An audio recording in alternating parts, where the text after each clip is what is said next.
Bismillahirrahmanirrahim.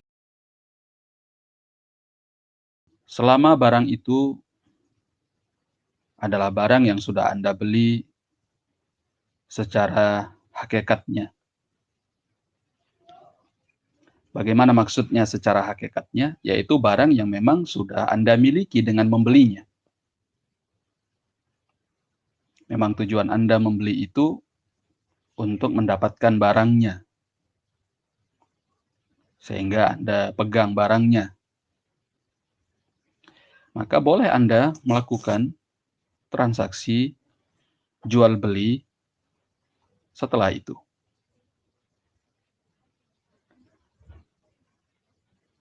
Kenapa saya menyinggung masalah ini?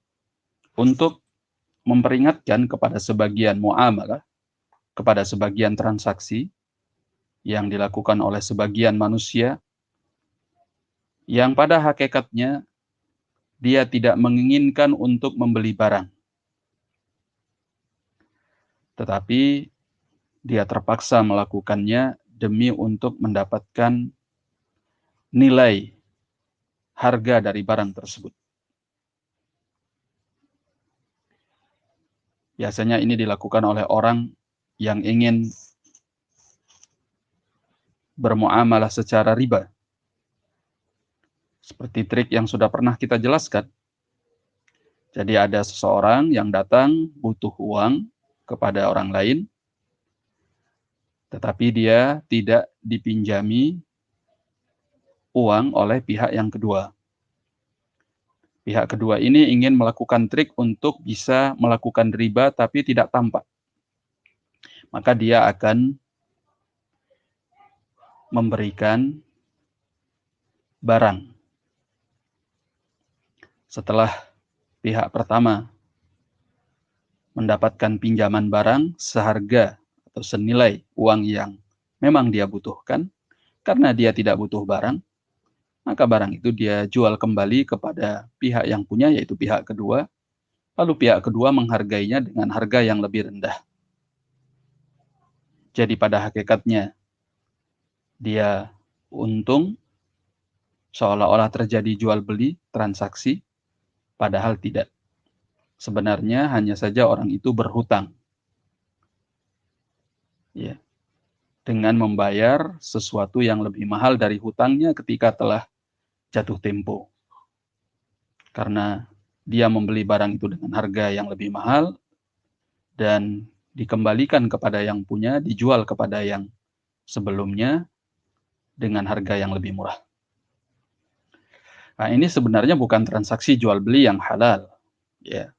Ketika dia mempunyai barang dengan cara seperti ini hanya untuk sekedar trik agar tidak terlihat riba, padahal riba ini adalah perkara yang haram, perkara yang tidak diperbolehkan. Tapi kalau memang dia melakukan jual beli transaksi itu dengan cara yang benar, yang islami, dia memang menginginkan barang tersebut, lalu dia beli, ketika dia sudah memegangnya, ya, apakah dia kemudian kembali menjualnya dalam bentuk seperti bagaimana dia membelinya, atau dia perbaiki terlebih dahulu, kemudian dia jual, maka tidak mengapa. Ya, kedua-dua bentuk transaksi ini nggak ada masalah, karena memang barang itu sudah dia punya, sudah dia beli. Ya. Sehingga kalau dia ingin menjualnya, hanya ada dua hal yang harus dia penuhi sebelumnya.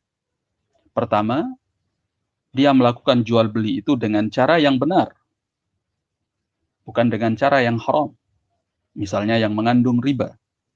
Tapi memang dia melakukan jual belinya dengan cara yang halal. Ya. Yang kedua, bahwa barang yang ingin dia jual kembali setelah dia punya, barang yang sudah ada di tangannya, atau barang yang sudah dia ambil dari si penjual, atau barang yang sudah dia pindahkan dari tempat si penjual. Karena barang yang sudah kita beli sebelum kita ambil dari penjualnya atau kita pindahkan dari tempat si penjualnya, maka secara hukum itu tidak boleh untuk dijual. Ya. Karena datang larangan dari Nabi Sallallahu Alaihi Wasallam, di mana beliau Sallallahu Alaihi Wasallam melarang seseorang untuk menjual barang sebelum dia memegangnya atau sebelum dia memindahkannya. Ya. Sebagaimana dalam riwayat Abu Daud dan yang selainnya. Maka larangan Nabi Shallallahu Alaihi Wasallam ini adalah perkara yang harus dipatuhi oleh setiap orang yang ingin menjual barang yang dia beli. Sebagai contoh, misalnya apabila ada seseorang membeli sekarung beras dari sebuah toko beras. Sebelum dia mengangkut beras itu ke tempatnya atau memindahkannya dari tempat si penjual, sebelum dia mengambilnya, beras itu masih di tempatnya semula. Maka tiba-tiba ada orang yang ingin membeli berasnya. Sini, tak beli berasmu. Apakah dengan harga yang sama atau dengan harga yang lebih mahal atau dengan harga yang lebih murah? Maka tidak boleh dia menjualnya. Karena Nabi Shallallahu Alaihi Wasallam melarang hal yang demikian. Ya. Oleh karena itu, praktek sebagian manusia, ada seseorang yang membutuhkan sepeda motor. Lalu dia datang ke salah satu bank muamalat misalnya.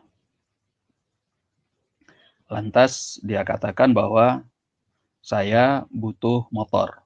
Tolong belikan saya motor.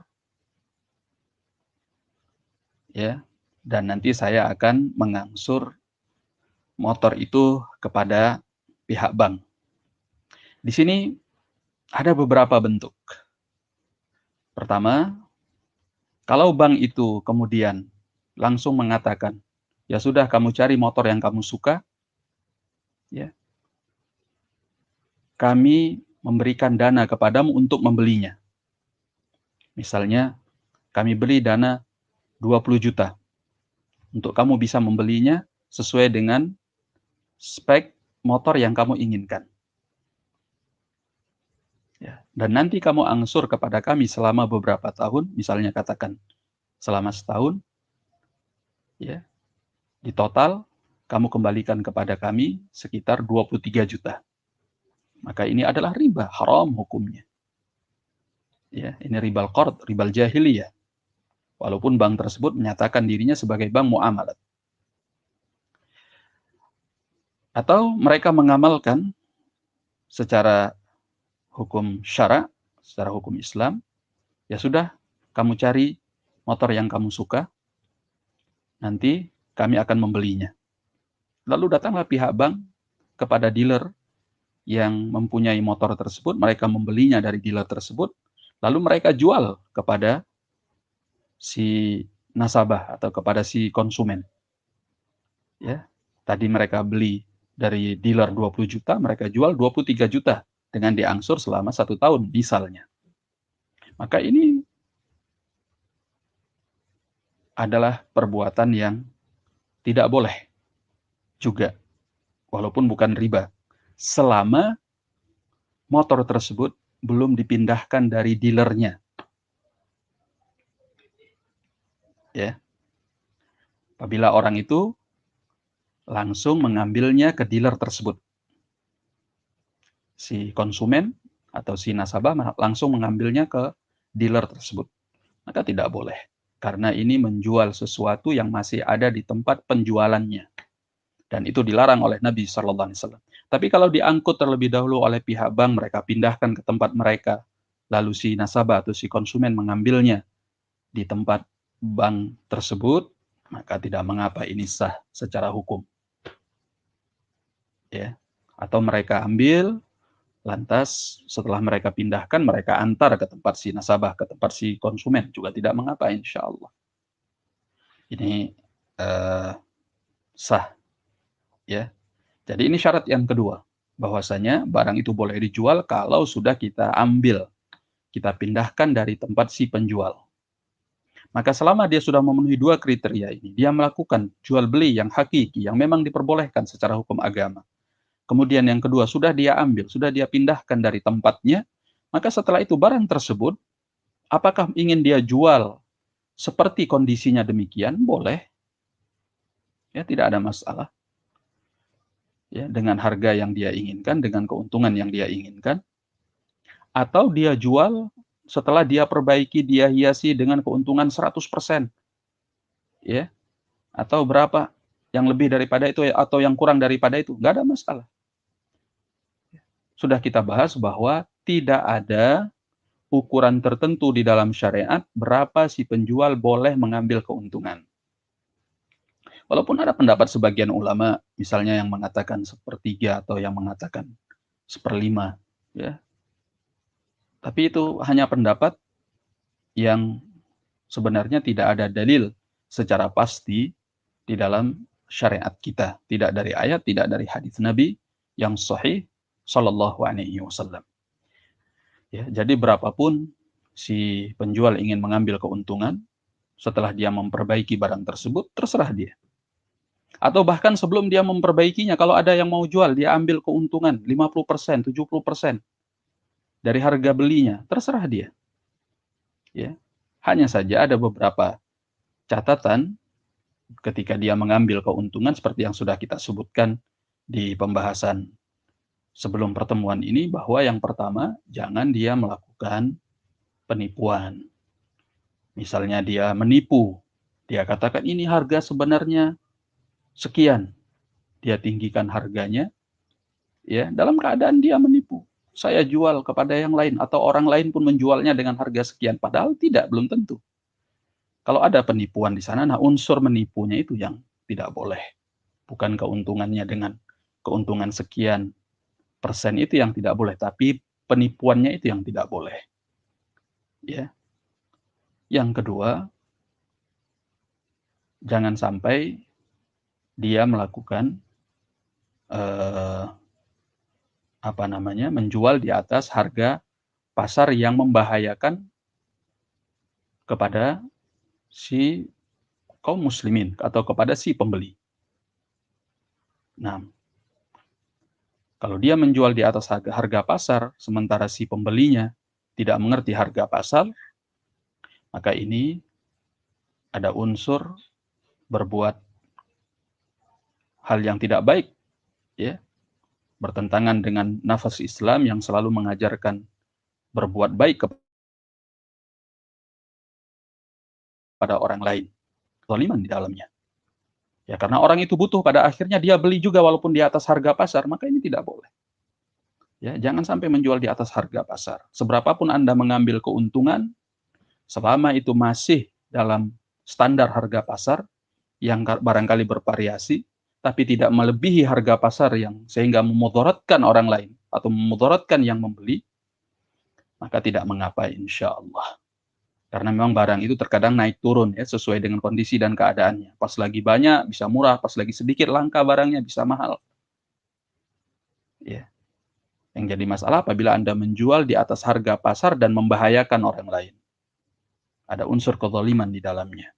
Karena orang itu tidak tahu harga pasar. Dan ini banyak terjadi, ya, sebagian penjual kalau yang datang kepadanya orang yang mengerti harga, orang yang biasa berbisnis, orang yang biasa jual beli, dia jual harganya dengan harga yang lebih sedikit, dengan harga yang lebih murah. Tapi kalau yang datang kepadanya orang kampung, orang tua, anak kecil, orang yang nggak ngerti harga, dia tekan harganya setinggi mungkin karena mereka nggak paham.